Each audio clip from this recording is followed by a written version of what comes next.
បាទជំរាបសួរបងប្អូនបាទពីខ្ញុំបាទអ្នកធ្វើនំកងពីរដ្ឋមីសេរីទៅបាទហើយយ៉ាងម៉េចដែរហើយបងប្អូនសុខសប្បាយទាំងអស់គ្នាទេបាទមួយរយៈនេះអ្នកធ្វើនំកងនៅមីសូរីនេះគឺថាមានការងារជាប់ខ្លួនបន្តិចបន្តួចអញ្ចឹងបានផុសហើយក៏មាន fan យើងខ្លះគេសួរបាត់អត់ឃើញពូធ្វើនំកងផុសវីដេអូទៀតសោះបាទជំរាបឆ្លើយបងប្អូនមិត្តភក្តិទាំងអស់ដែលស្រឡាញ់ចូលចិត្តការមើលវីដេអូរបស់ខ្ញុំបាទសូមអរគុណច្រើនពីព្រោះអ្នកធ្វើនំកងមួយរយៈនេះរវល់ការងារផ្ទាល់ខ្លួនតិចតួចបងប្អូនរវល់ការងារតិចតួចផ្ទាល់ខ្លួននឹងឯងដែលអត់មានសូវមានពេលព្រោះត្រូវដោះស្រាយការងារឲ្យចប់មួយអញ្ចឹងណាបើមានពេលធ្វើវីដេអូហើយការធ្វើវីដេអូនេះអត់មានអីទេគាត់តែចែករំលែកបទពិសោធន៍តែអ្នកធ្វើនំកងយើងនឹងទាំងអស់គ្នានឹងតែប៉ុណ្្នឹងឯងហើយក៏បានឃើញវីដេអូខ្លះអ្នកធ្វើនំកងគ្នាយើងគឺថាគាត់ថាអូយឥឡូវនេះសេដ្ឋកិច្ចធ្លាក់ចុះ slow បាទចំណែកខាងខ្ញុំនេះគឺអត់អីទេបងប្អូនអ្នកធ្វើនំកងគ្នាយើងមិនដែរអ្នកធ្វើនំកងគ្នាយើងចំណែកខាងខ្ញុំនេះគឺអត់អីទេបងប្អូនគឺថាធម្មតាតែប៉ុណ្្នឹងឯងវាតែប៉ុណ្្នឹងអត់មានអីខុសប្លែកទេនៅខាងខ្ញុំនេះគឺធម្មតានឹងឯងពេលព្រឹកថ្ងៃនេះថ្ងៃសៅរ៍បាទបងប្អូនបាទហើយក៏សូមអរគុណច្រើនបងប្អូនខ្លះដែលគាត់ចូលចិត្តវីដេអូខ្ញុំចូលចិត្តមើលតាមដានការវីដេអូរបស់ខ្ញុំបាទសូមអរគុណច្រើនហើយក៏បងប្អូនខ្លះក៏គាត់អត់ចូលចិត្តក៏សូមទោសបងប្អូនកវិសចោលរំលងផុតទៅអស់រំលងផុតទៅបាទបងប្អូនខ្ញុំមិនមានអីច្រើនទេមានតែប៉ុណ្ណឹងបាទបងប្អូនជីវិតយើងមកស្រុកគេធ្វើការធម្មតាទេវាអាស្រ័យលើយើងចង់បានពេលសៅរ៍អាទិត្យមានពេលសម្រាកក៏បានអាស្រ័យលើយើងកំណត់ខ្លួនឯងថាតើការងារហ្នឹងយើងចូលចិត្តអត់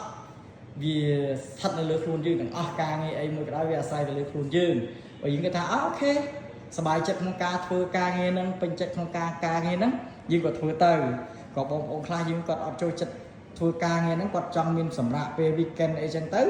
ក៏គាត់ជ្រើសរើសយកធ្វើការផ្សេងគ្នាតាមការចូលចិត្តរបស់យើងរៀងខ្លួនមកបងប្អូនបាទហើយនេះមិនថាអីទេបាទសុំទោសព្រោះជាទូទៅការងារអ្នកធ្វើនំកងវាធម្មតាទេបើយើងចង់បានធ្វើសៅរ៍អាទិត្យយើងបិទថ្ងៃច័ន្ទក៏បានយើងបើកមួយអាទិត្យ7ថ្ងៃក៏បានដែរវាតាមការចូលចិត្តរបស់បងប្អូនចំណែកខ្ញុំនេះគឺមួយអាទិត្យ7ថ្ងៃបងប្អូនគឺធម្មតាទេយើងធ្វើបានតែប៉ុណ្្នឹងឯងព្រោះខ្ញុំចូលចិត្តធ្វើការងារអញ្ចឹងខ្ញុំចេះធ្វើទៅនៅផ្ទះអបសុកបាទបងប្អូនបាទអត់មានអីទេហើយ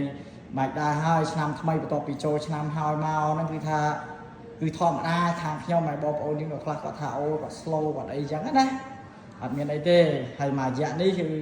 អ្នកធ្វើនំកងនៅរដ្ឋមីសេរីនេះរវល់សឹងដកឃ្លៀអត់បានបងប្អូនរវល់ដកឃ្លៀអត់បានអត់មានពេលថតវីដេអូព្រោះកាលណាត្រូវមានពេលថតវីដេអូអញ្ចឹងត្រូវឬទៅឈឺពេលបន្តិចបន្តួចដើម្បីធ្វើវីដេអូដើម្បីពិនិត្យមើលគ្រប់ជ្រុងជ្រោយអញ្ចឹងណាបងប្អូនក៏អត់មានអីប្លែកដែរបាទបងប្អូនណាមានតែប៉ុណ្្នឹងឯងព្រោះ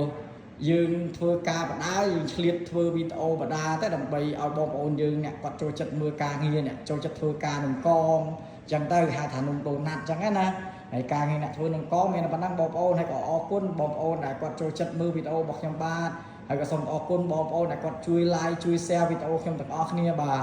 សូមអរគុណច្រើនហើយសូមជូនពរបងប្អូនមានសុខភាពល្អអាយុវែងបាទបានសុខភាពល្អអាយុវែងហើយរកលុយបានច្រើនបាទក្នុងឆ្នាំថ្មីនេះព្រោះឆ្នាំថ្មីនេះអ្វីយើងគិតថាយើងថ្មីទាំងអស់គ្នាបងប្អូនបាទចំណែកខ្ញុំនៅតែដដែលទេចាស់ធ្វើការអ្នកលក់នំកងដដែលបាទបងប្អូនយើងបាទហើយមិនដែរខ្ញុំសប្បាយចិត្តដែលបានបងប្អូនចូលមើលវីដេអូខ្ញុំចូល comment ក្នុងវីដេអូរបស់ខ្ញុំបាទខ្ញុំសប្បាយចិត្តហើយក៏វីដេអូខ្លះទៅខ្ញុំបានឆ្លើយតបមួយរយៈនេះមាន comment ច្រើនតែខ្ញុំអត់បានឆ្លើយតបព្រោះខ្ញុំរវល់មានការងារបន្តិចបន្តួចរវល់ជាប់ខ្លួនធ្វើការដោះស្រាយបន្តិចបន្តួចអញ្ចឹងណាឥឡូវអាការងារហ្នឹងក៏ដោះស្រាយហើយស្រួលបួលឲ្យហត់ដែរក៏អត់ទាន់ complete 100%ដែរគាត់ថាឥឡូវថ្ងៃនេះមានពេលបន្តិចបន្តួចឆ្លៀតពេលបន្តិចបន្តួចហ្នឹងក៏